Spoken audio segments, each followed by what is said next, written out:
Kapilay Spring Park, where the pool meets the sea. So, after Tambisan Port, na may dire sa Kapilay Spring Park. Tada! Hello guys! Tada! So, kanina Spring Park is mo-connect ni siya dito sa dagat, lahos na siya dito. Tanan, dito sa labhanan, padong sa dagat. Ngunang the spring meets the sea. Dive! Oh, ha?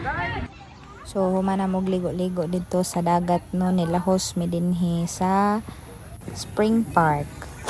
Gituyuan gini na mag-anhi dinhi kay wala may tarong kurente.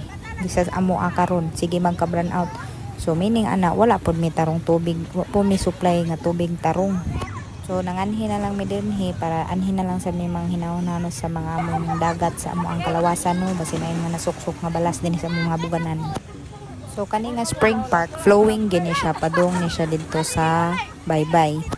Sa una tong gagmay pa mi nana ni isda dinhi pero dili kay dagko, pero karon na anay koy. Namin nakitaan nga koy dako kaayo.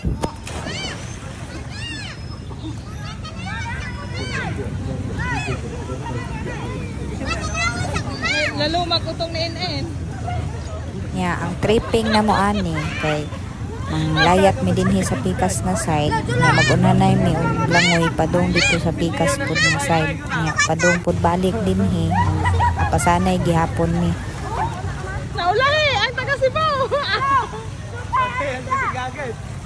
Sige na lang jud katawa ani kay perting sakita sa akong tiyan kay ni hapla man pagdive. Wawa.